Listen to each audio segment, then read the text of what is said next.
what's going on, guys? Welcome back to Lothringer's Garage. Today we're going to be prepping the rear of the car to pull the torsion tube out. So we're going to be cleaning up a lot of the tabs, clean up some of the metal that we've cut, and kind of doing just a little general overview of where we're at and kind of what our next steps are. So the last couple videos we've been working up on the front of the car, getting the front cross member put together, getting the suspension put on, the strut spacers. I went ahead and cleaned up the tie rods, the inner and outer tie rods, so that we could use those just to kind of push the car around once it becomes a roller. And the front of the car is pretty much good to roll on its own now, and get the alignment sort of dialed in, figure out what else we need to do besides reinforcing the strut towers. The rear of the car, though, is a little bit different story. So we're gonna go ahead and jump into the front of the car and overview where we're at with the hood clearance, kind of just a quick recap of what we've done before, and then we'll get to the back of the car and kind of go over what our next steps are.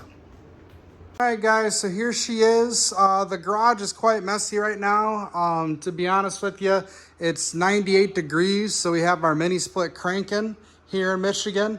But coming up to the front of the car, we've started mocking up our 18Z brakes. We're gonna be getting the hardware kit instead of just some cobbled up hardware that I got sitting around just to get this thing kind of sitting in there, from Euro Tuning, which is a sponsor of the channel.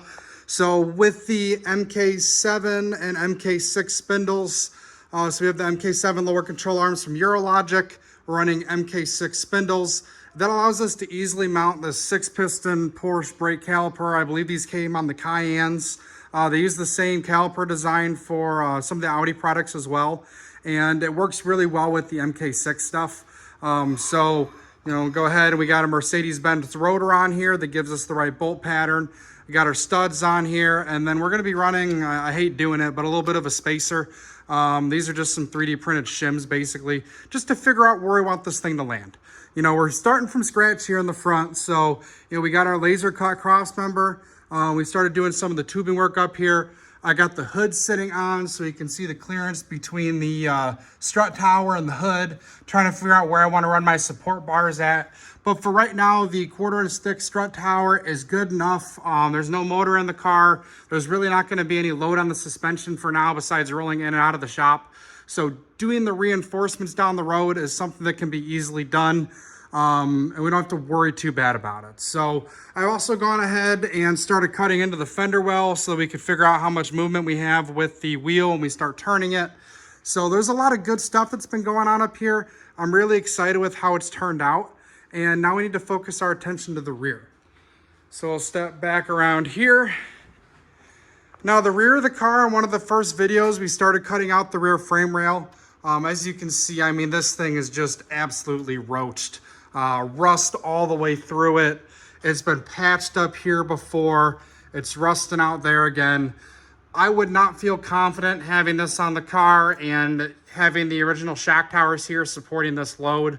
So what we're gonna end up doing is cutting out the torsion tube, and we still have one of our torsion bars that's stuck in here and won't come out. I've tried everything. I've tried heating up the torque tube or the torsion tube. I have tried a slide hammer on here. I cannot get this thing to come loose.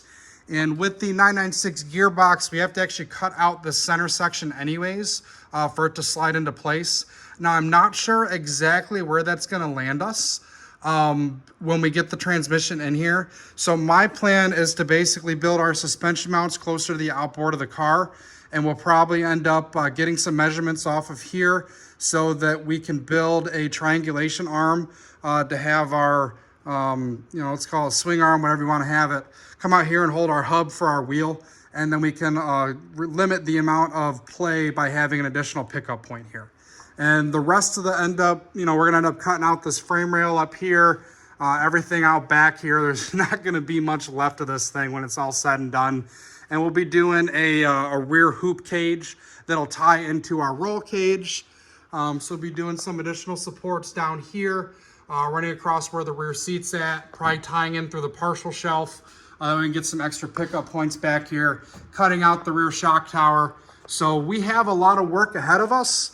And I think that for now, our next steps are gonna be to clean up some of these tabs, get some of these brackets off, get some base measurements of where the pickup points are, and then we'll go ahead and start cutting this torque tube out. So let's get after it.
Well, we officially have separation of the torque tube. This thing's just kind of a pain in the ass to cut out. Like, there's no clearance to get anything on top. The center's got this support that runs through here. And then, like I said, I still have this other stub in here. So this other side's gonna be a lot of fun. So we'll see how this goes, but we are making progress. You can see, I mean, just how flimsy this shit is. It's kind of hilarious. So, you know, it's not like we're gonna be hurting anything. There's not much structure left there, as you can see. So we're just gonna keep on it and get the rest of this thing out. Well, I was able to finish sawzalling through the center here. You kind of see how those torsion bars come through. So it just sits right in there, and then all the rust and corrosion gets in there and you can't really get it out. So I think what we're gonna do next is try and pound this thing out through the other side. I got a little bit of room here to work with, because if we get this out, it'll make cutting this on this side a lot easier. So let's go ahead and get after that.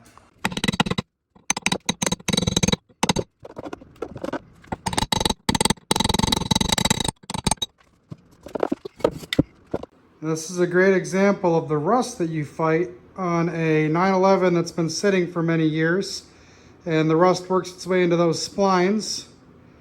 You can even see the top half were basically clear, but the bottom half was basically rusted right in there. So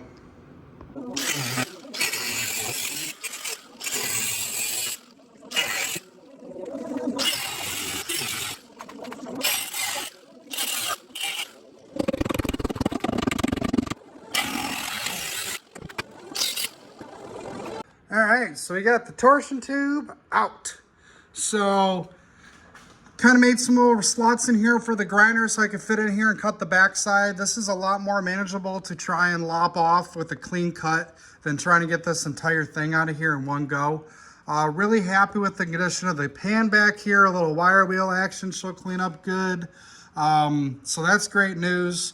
So our next step later, probably the next video, is to clean this up and start hanging some of our tubing back here. So we're gonna end up going with 1 3/4 inch tubing. I'm gonna end up 3D scanning this entire thing. That way I can try and figure this out in Fusion 360 before I really lay anything out. I'm gonna wanna do some strengthening brackets just to give it a little bit more mass. And then our roll cage is right behind here. So really what we're gonna end up doing is laying some tubing in here, and I'm either not sure yet if I wanna drop it further down to get a better articulation angle for the suspension, or try and use these locators, I guess is the best way to put it, as to center everything up with some plates that I designed.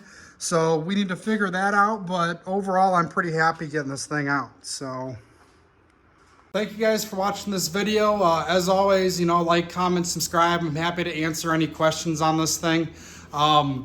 Really the next step is going to be figuring out this rear suspension, and getting that torsion tube out was a big part of this. So thank you all, and I look forward to seeing you in the next video. Take care.